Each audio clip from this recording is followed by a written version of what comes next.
Let me pull up the notes. All right.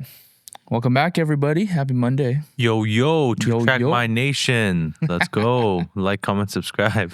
Oh man, it feels like racing season's like full swing now. Yeah, it seems honestly for me the season crept up a little bit too quickly. It seems we've already done our first endurance race, which is just crazy, right? Yeah. So I don't know. Kind of tired to be honest. It's only May. I know, but I'm just gonna do what gives me energy and what I'm excited to do. I guess no real schedule this year. Oh yeah. Yeah. What about you? Not like last year where you just like basically just camped out. Yeah, I want to do more videos than competition. Yeah? But yeah, what about you, man? And you don't really have a car right now. Yeah, that's fine. I got you guys. Yeah. Just bum a ride anytime I want. Exactly. Yeah. Yeah, no set schedule for me this year, mostly because we're expecting our second kid in July, so I can't really make that many commitments right now. But it's been all right. I took Frankie, our first kid, out to Mosport DDT yesterday. Yeah. To just go meet some people, get him familiarized with the racetrack, right, and all the sights and sounds and the people, and he seemed to have a good time. He was a little shy, but he met a lot of people, so that was kind of nice. No, it's good. Start them young. But I heard every kid you have, you go 2 or 3 tenths slower. Yeah, so hoping that applies to Chris Paczynski. That's my joke, too. man. That's my joke. All right. Okay. So, what are we going to talk about today? So, drivers meeting. This is probably for people who know very closely. This is probably old news, but it was kind of new to me. The Cayman is getting discontinued, so I want to chat about that a little bit. And then we saw someone's calling the shop. Then we saw some renderings, and I guess it's probably close to finalized. But the M2 Racing, it's got a little B48 engine. I'm sure you know a ton about this one, so I'm gonna poke your pick your brain on this one, because I have no idea why they built this car other than maybe trying to drop some weight, but that's a really inefficient way to drop weight. And then Shop Talk and HPT Corner going to be a little bit almost like a combo discussion today. What I want to talk about, this kind of came to mind to me, is how to choose a brake pad. Okay, how do you choose a brake pad for on-track driving, whether it's HPD, time attack, endurance racing? Is it different between those disciplines? And then in HPD Corner, we're going to talk about brake modulation and the importance of being able to modulate the brakes and how you go about kind of testing out and getting to grips with what you've got as far as braking goes. Maybe especially when it comes to hopping in a new car, which you've done a lot of last year, right? So it'd be interesting to get your thoughts on that. But yeah, let's jump into the drivers meeting. Let's talk about the Porsche Cayman. How do you feel about it being essentially, wiped out? I know they said that maybe the nameplate comes back as like an EV or something like that, but it sounds like they're pretty committed to not having a petrol-based Cayman going forward after 2025. Yeah, I mean, right now I think they're on Spider RS right now, and then I think it is actually done. So how Porsche works is they kind of build like specific models and they tool up to build that car, and then when that's done, that's it. They move on to the next one. So they're on Spider RS, which I think like we're talking about it. I think after that it's pretty much done. And it's unfortunate. I think the Cayman is like the mid-engine Porsche, right? And there's a huge following behind these Caymans where people think that Caymans are better than 911s, and they fight all the time on forums and they debate, what's the better layout and what's actually better. And for many years, Porsche held back the 6-cylinder, like the GT4 motor, right? They actually built that GT4, and then now we have all these really cool Caymans out there, the GT4 RS as well with the GT3 motor. So I don't know. I think it's come to like a bit of a climax, and the transition I think is, I mean, I like ICE motors, of course, but the performance of electric motors is absolutely crazy, right? Or hybrid, right? Maybe like a 4-cylinder hybrid motor, electric engine inside of that. But it sounds like they're actually going full electric with the Cayman, right? So I don't know. It's kind of sad because I don't know. They're talking about putting the battery like more in the mid-engine section to help with like, handling characteristics and whatnot. Sure. I don't know how they're gonna really figure that out. But hopefully with the battery they can, and no exhaust and whatever. Hopefully they can get really creative with other things that will make it exciting. Like I don't know, maybe aero, like flat bottom and different things. But the performance of electric motors is absolutely crazy. So I think the next Cayman is gonna be like a performance monster.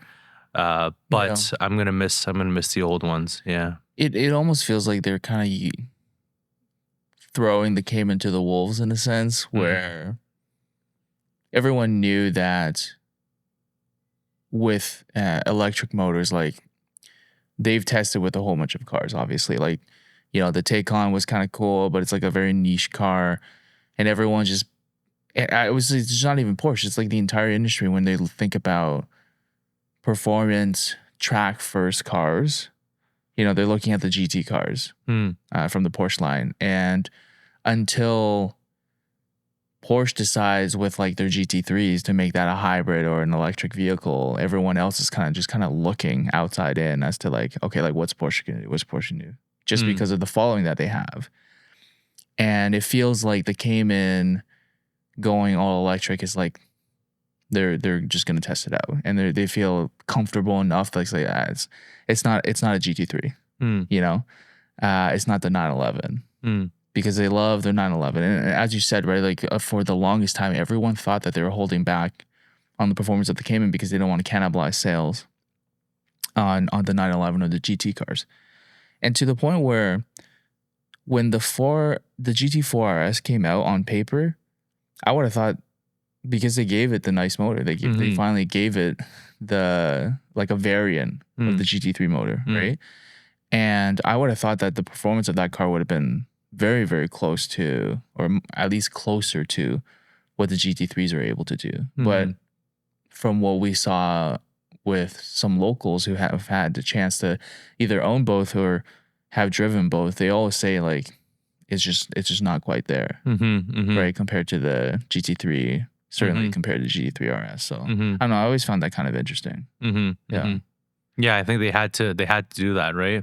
Like they pulled a little bit out of the dynamics or something. I don't know. Yeah. The GT4 RS is a little bit, doesn't put the power down quite as well. It's you get a little bit of wiggle in the back, they call it, like GT4 RS wiggle. But yeah, they've done some magic in the 911s to make that rear engine layout really, really work. Whether it's like aero bits or rear wheel steer or different things, they've just made it work. Yeah.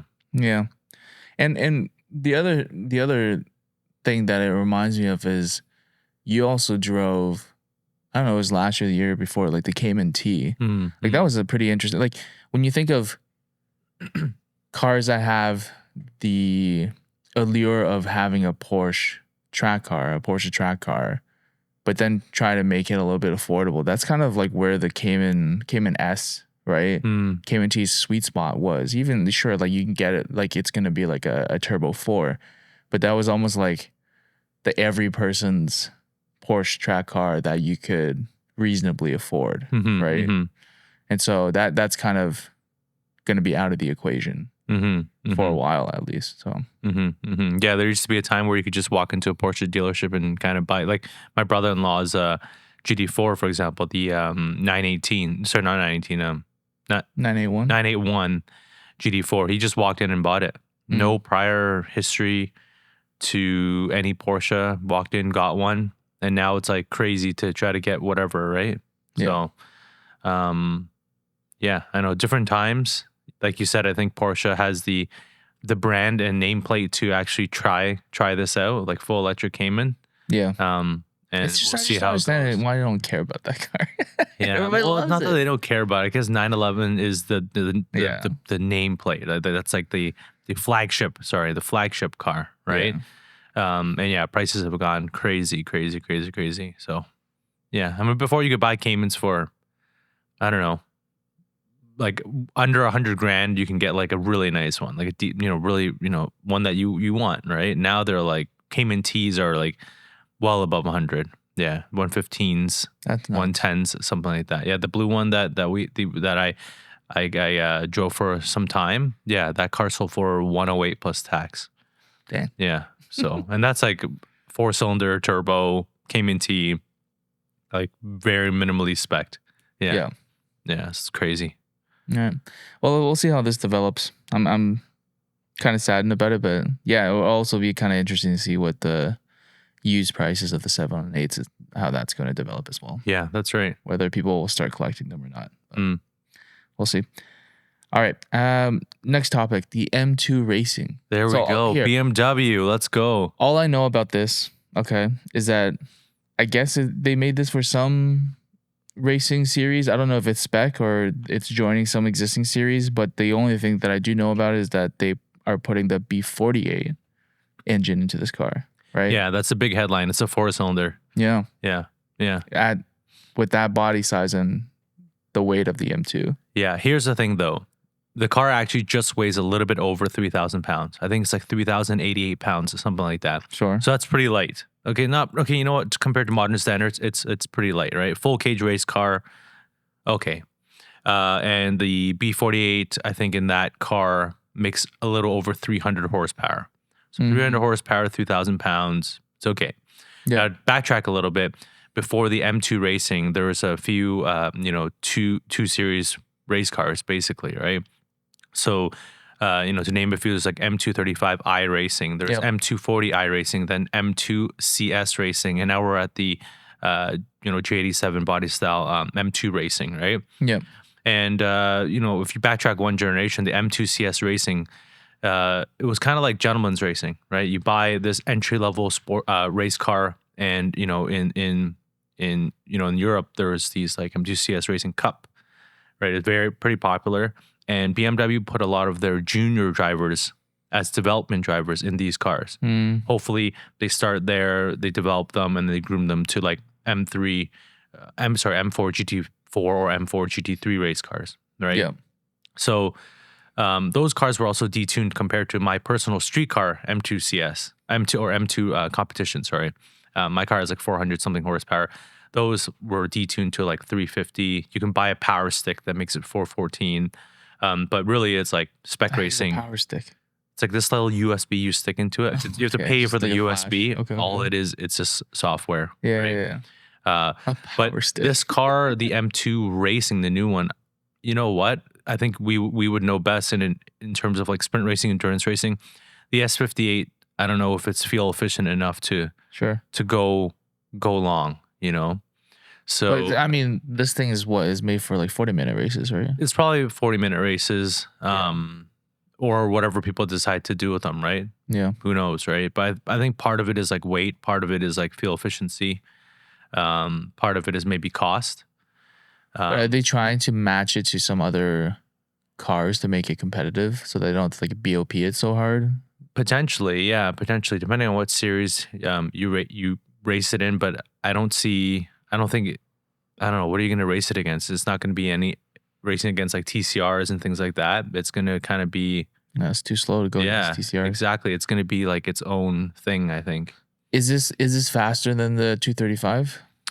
I mean, I hope so. It better be, because new generation race car, right? Yeah. It basically, it's replacing that, right? In a sense? Yeah. Yeah, the M2 CS Racing, and also the M235, M240 I Racing. Yeah. So I hope they improve on it. But the real BMW race cars are really the M4 GT3 Evo and the M4 GT4 Evo. Those are like they have what they call the P58, which is a S58 dry sump, and some other modifications here and there, different engine mounts, that sort of thing. So those are the real flagship BMW race cars. This is kind of like probably more gentleman's racing, or like I said, farm team for BMW Motorsports, or whoever's interested in like a entry level race car. You can get into something like this. But I mean, you compare the price of the car to, I mean, it's going to be probably like 150, 160, my guess, 170 Canadian dollars, compared to like 1,000. Yeah, a GR Cup maybe, right? Okay. Or like those are really, really expensive too. Those are well over 100, right? Yeah. And all it is just like, it's a GR86 with a sequential cage, right? So when you consider that, like these sort of spec race cars, entry-level race cars, it kind of makes sense that it has those are the specs of that car. Yeah. So I've always been curious with like these factory built race cars. How does an individual go about acquiring one? I think you just if you have the money, I think you can get one. But I think they're like very like I think you can order them, but then I think once you're outside of that little bit of window, they just stop making them, right? So, but there are other ones like for example, Miata Cup cars. Like you get the Cup car, you get the car and then you ship it off to like the people that build the cage and they build it up to specifications. They like, seal the motor or whatever, all those things that they make it up to spec. But in terms of buying something from BMW Motorsport, yeah, you go direct to BMW. Yeah. You don't need to be a special someone or I don't think an so. affiliated organization. I think you have to have a lot of money.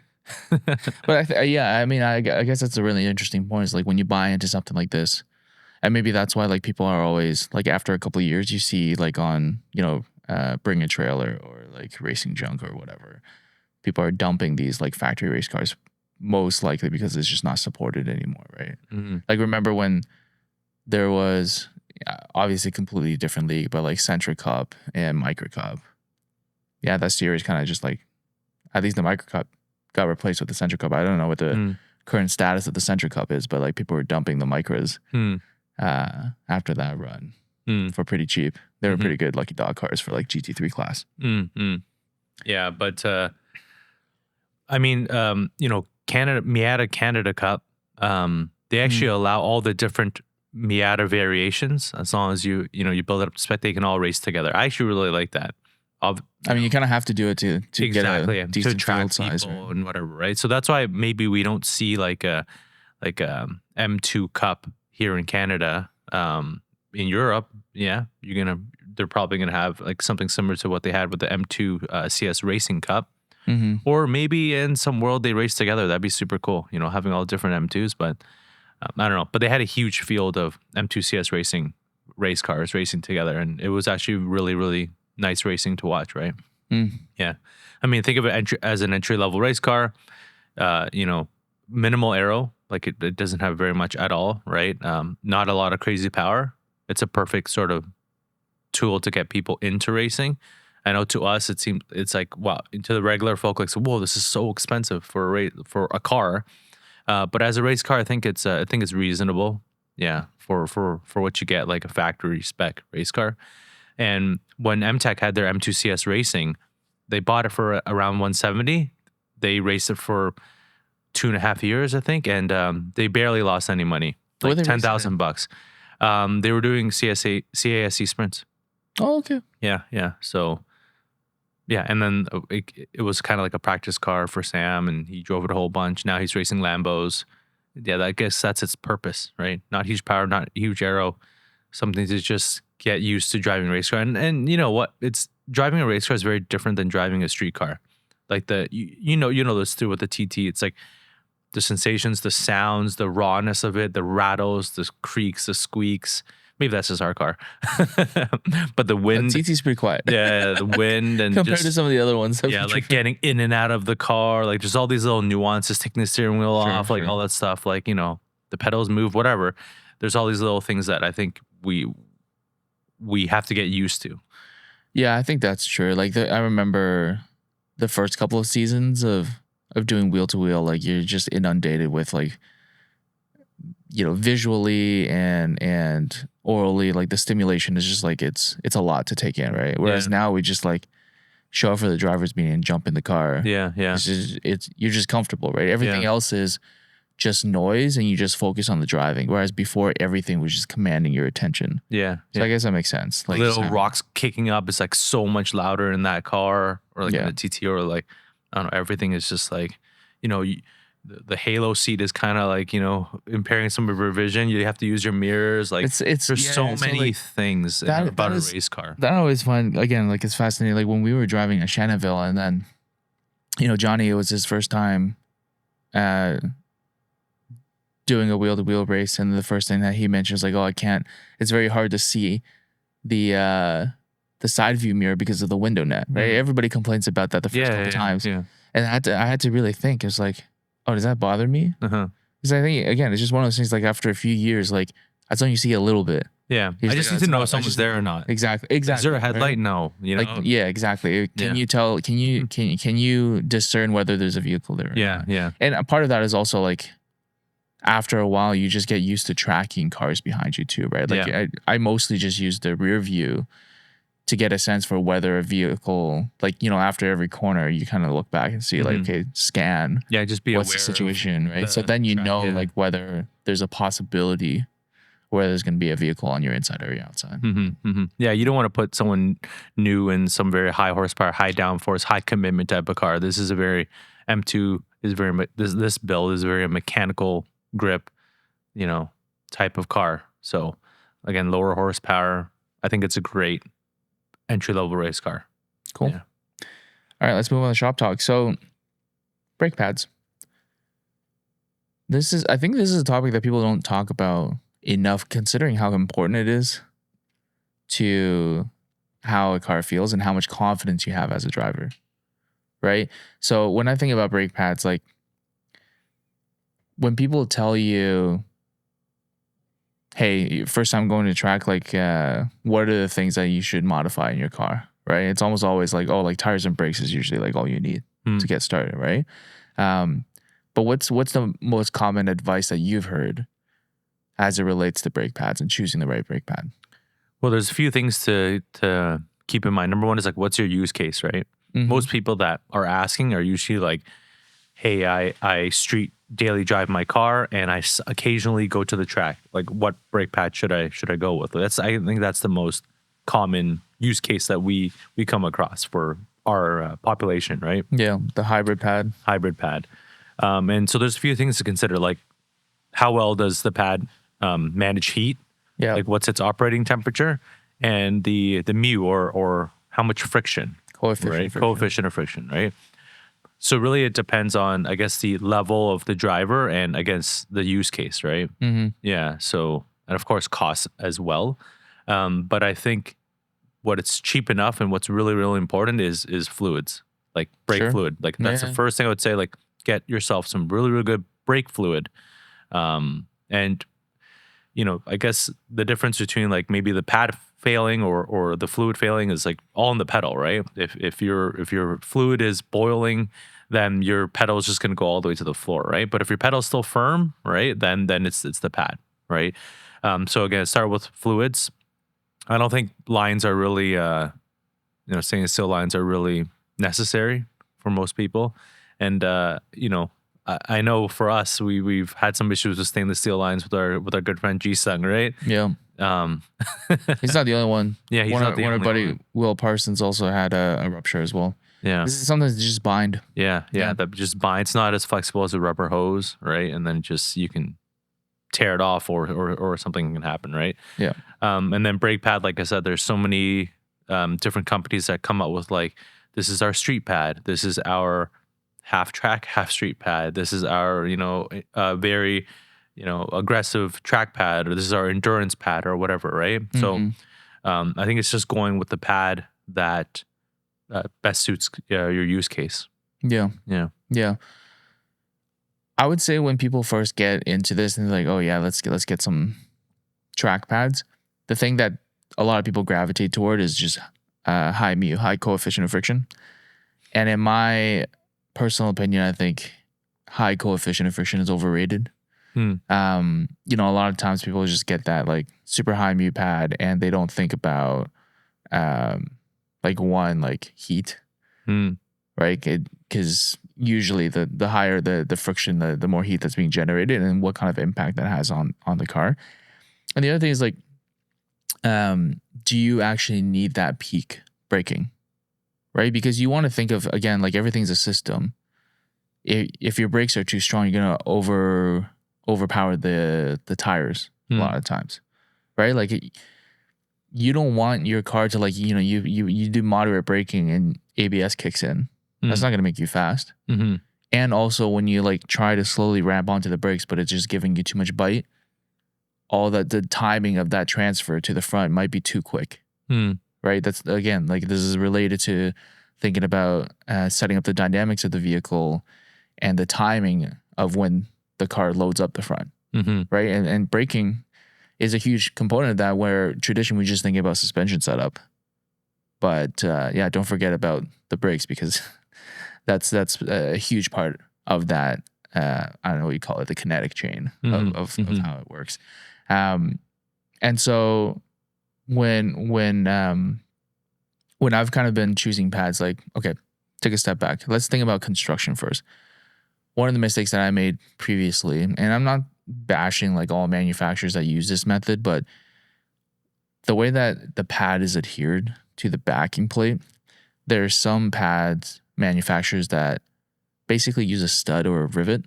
They basically bore a hole or drill a hole through the pad, or the pad is made with a hole, and then there's like a stud that affixes through the hole to the backing plate.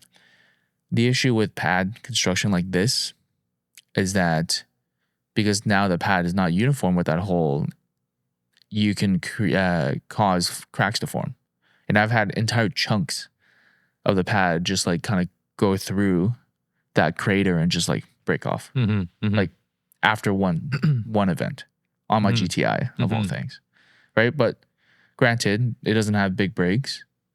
It was a high mu pad on Nanking CRS, right? So I think it was probably just thermal runways got too hot and just like crumbled. Yeah, and then that hole didn't help it. Have you dealt with crumbling pads before?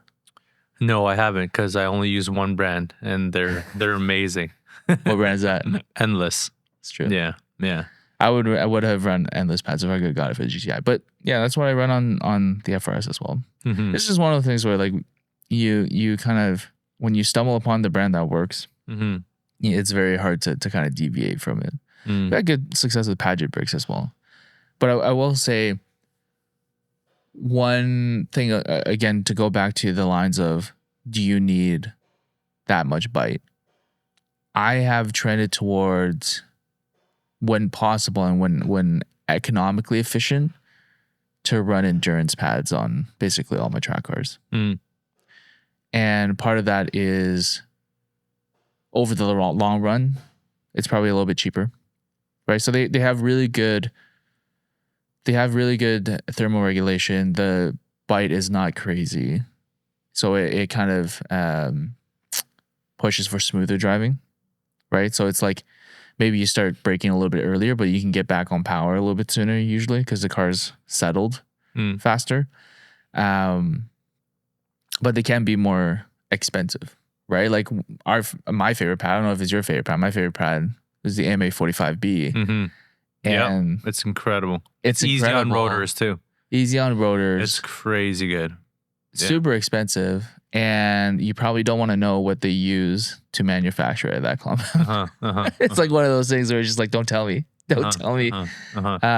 It's like an RS4. It just like lasts forever. It's good. It's stout, you know? Like, yeah, I used to run a really high, friction pad from Endless, the MS35. Really good, but it was really hard to get the car balanced on entry. It was just there's so much bite that the car would just dive like crazy, but it would stop on a dime. It was so good. I like that pad, but it was a different driving style. And now I use ME45B. Way more modulation, right? Way easier on rotors. The pad doesn't wear out as quickly, but the only thing is it is very expensive. Yeah. It is very expensive. Yeah. And before we switch topics to talk about modulation, I do want to mention one more thing about, something that you actually mentioned at the beginning of this conversation around the hybrid pad. The hybrid pad makes a lot of sense. And, a lot of people are, if you get dedicated track pads for a daily driver that you also track on the weekends, they're like swapping pads at the event and stuff like that. After a while, that becomes very tiresome. I've done it a lot. And you just gravitate toward, okay, what can I get that, can reasonably do both? And maybe the interval as to which you swap pads, you're changing more often. But the sacrifice a lot of people make then is you get something that's very dusty and you get something that can be very noisy. And in my experience, the noise is the most annoying part, especially like living in downtown Toronto. You don't want to be annoying your neighbors. You don't want to be annoying your family when you're driving them around because they don't want to be in the car, or it's like giving them a headache because of the noise, right? And so I would say like one of the more important things that people tend to tough through it is the noise. But if you can help it, like that's just something that you want to take care of. Like find a pad. Like a lot of people say it's like, oh, maybe it's like lubricants and you need to like put some like a lube in the ears of the pad to stop the vibration. I think that's part of it. But a lot of times it's the compound. And so just don't overlook, basically what I'm saying in the short story is like, don't overlook the quality of life aspects of a brake pad. As long as it like meets what your needs are for the track, see if you can find something that just make your life a little bit easier. If you are going to dual duty, find a compound that doesn't squeal too much. And I think like the MX-72 is probably like the one that we always recommend. And I think it's like the combination of the pad and the rotor and the caliper as to whether it's going to make noise. So it's worth asking some people. But I think that compound typically is not too loud on the street. Yeah, it seems like almost like every mod you make that makes the car better for track makes it worse for the street, right? So yeah, and at some point it grinds you down so much that you stop enjoying it. So, but it creeps up on you. So you really have to think about what makes it sustainable for you. Yeah, be mindful, be careful when modifying. And maybe the compromise is instead of doing 10 laps in a session, 20 minutes, you just do 12 minutes, right? Yeah. And you run a pad that's like an MX-72 endless that is more quiet and it's good for street duty, good for some track duty. Maybe not a full 20-minute session pushing hard, maybe 12 minutes or something like that. But like I said, everything seems to be a little bit of a compromise when it comes to like pushing hard on track, but also the streetability. So just be mindful of that and know your goal. I think having a clear goal in the beginning so you don't ruin your daily like I do far too often. But yeah, there you have it. Yeah, and if you're upgrading your tires, you almost certainly have to get new pads. So that's the last thing I'll say about that. But fluids, 100%. 100%, yeah, fluids are a relatively cheap upgrade. Yeah. Brake modulation then. So we talked about brake pad selection. Okay, like what can we say? Like when somebody is new to tracking and then their instructor's like, okay, let's like first thing it's like obviously braking in a straight line. Then you start thinking about trail braking a little bit. When you start talking about brake modulation, how do you describe that to someone? I guess it's all about the control, right, that you have on the brake pedal. Of course, the pedal controls like the clamping force of the pad on the rotor, which stops the tire, right? So it's really the amount of control that you have. Like let's say I push the pedal down 20%.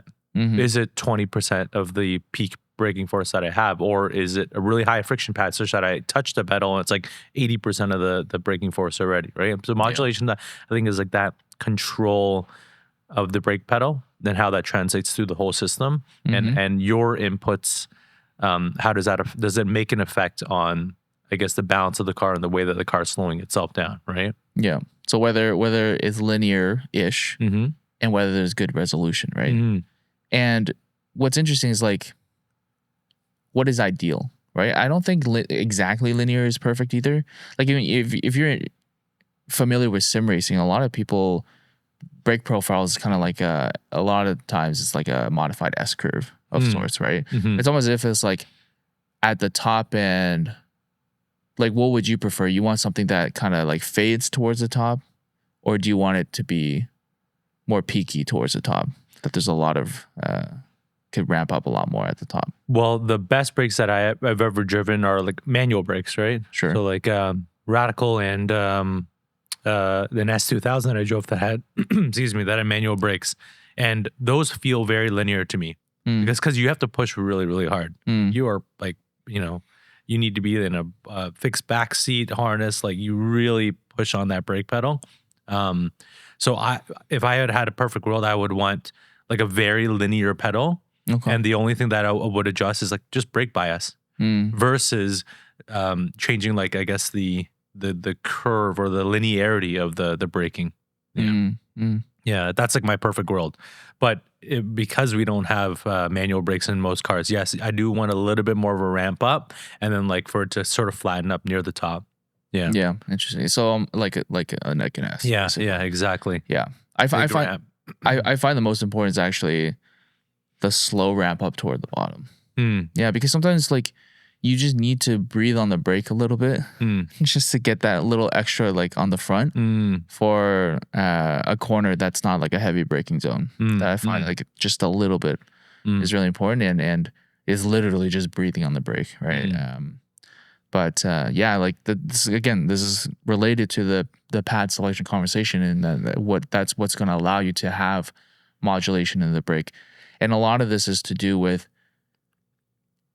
you want to be at peak grip all times, right? And again, you're trying to extract peak grip from the tires, but a big part of that is not just how fast you're going, but also how much you're trying to apply the brakes, and to be able to perfectly match the grip limit, right, of your traction circle by also using the brakes, combination of brakes, your steering, your acceleration, right?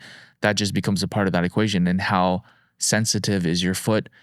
And we want to make it as easy as possible for a braking foot by giving it a wide band, if you will, of a smooth gradient with high resolution, right? And that's what brake modulation is really about. If you look at a good braking graph line, I'm talking about like pounds of pressure on the brake pedal, like you get a very immediate spike because you're putting a lot of pressure initially. Just to get to the limit Just to get to the limit, or what we would call like threshold braking, which is essentially, maximum braking force before, a car, for example, with ABS, before the car hits ABS, or before you lock up in a car without ABS, right? So you want to apply that maximum amount of pressure, slow the car down so you get a very, very big spike, and then a slow decay as you come off the brake pedal gradually as the nose lifts back up and you find more balance in the car, and then as you turn in, right? So the more control, the more modulation you have on that decay, I think is extremely important in controlling the balance of the car and optimizing grip on all four tires, right?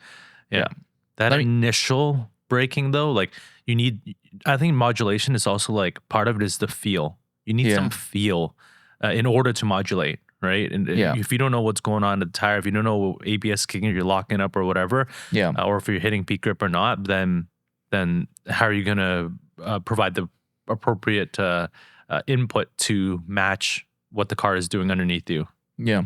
Let me ask one last question on this topic and we'll wrap it up, because it's kind of interesting that you bring up kind of hitting ABS, right? When we first started tracking, I think a lot of people, at least in the 86, right? My origins of starting to track was at DDT in my FRS.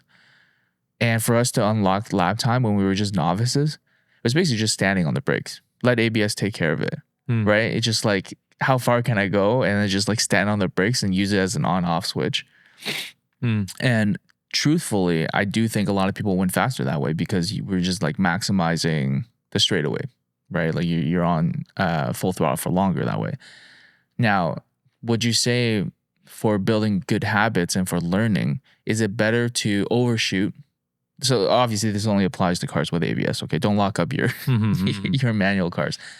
Is it better to start learning by overshooting and backing off, or slowly building up to threshold? I think you slowly build up to threshold braking, or perhaps you do emergency braking like on a skid pad or something like that. I wouldn't really like test ABS. Like, plus, these street cars don't have motorsport ABS, right? Sure. So yeah, I mean, of course, it's slower. Yeah, it's slower. It's definitely slower. But I wouldn't be like, all right, let's brake as late as possible, really deep slam on the brakes and just see what happens, right? Yeah. I would do that maybe like on a like out off the track, like on a skid pad type of exercise, maybe with cones, you know how they do it, right? Yeah. Take an idea of what is ABS, what does it feel like? Or maybe like when it's winter time, like, a little bit of snow, just like put your foot down, just get an idea of what that feels like. But you should be able to work up to the point where you don't need to hit ABS to feel threshold braking. Like, like almost at that point where ABS is going to kick in, similar to like, when a tire is going to break away when you're cornering, right? Those are skills that you need to develop, right? You build up those G forces, you build up, but also you do feel it in the pedal, like before it hits ABS, right? For sure. It gets a little light. It gets shudders a little bit. It's a little bit sensitive, right? There's, I would say build up to those, but also get an idea of what ABS feels like in a very safe environment, in a straight line, that sort of thing. Yeah. A lot of HPDs will do I don't know what they call it elsewhere, but in Canada, we call it like the moose test, where they tell you like where you need to suddenly brake. Like you get a flagger telling you to brake and you try to avoid a cone or something like that. But yes, very important to know how the car is going to behave when you're in ABS, to know like get a sense for what your typical braking distance is going to be. Yeah. And ABS is different in every single car, like obviously all the way up to motorsport grade to like something else. But yeah, for the guys at DDT, when we were more novice, like standing on the Turn brake, one, man. Yeah, just stand on the brake, turn one. But now I think, we we're grassroots guys, right? So we kind of learned ourselves along the way and like, figure things out, right? Yeah. But I wouldn't recommend that. Yeah, don't follow in our footsteps. Yeah. Maybe not recommend it. It's good to experience it, but you couldn't deny that back in the day, like that was, it unlocked seconds for people to like get the maximum extent out of their straights, and then they obviously gave up a little bit under braking, but ironically, it was probably very consistent because the ABS was consistent in a sense, right? It took a lot out of the equation when you're just using it as an on-off switch. But anyway, I think that's all I want to chat about today. Yeah, but hey, if you start driving like that, like the car's gonna last like a lap or two max, right? If we're thinking about developing like really good habits and maybe getting to like longer stints, endurance racing, sprint racing, like you need good modulation. The car needs to be balanced. You need to save tire. You need to save some heat management, all those things. Yeah, like build up good habits from beginning to end. Yep. Yeah, you'll go further. Wax on, wax off. Yeah. All right, guys, that's it for us today. And we will catch you guys next week. Take care.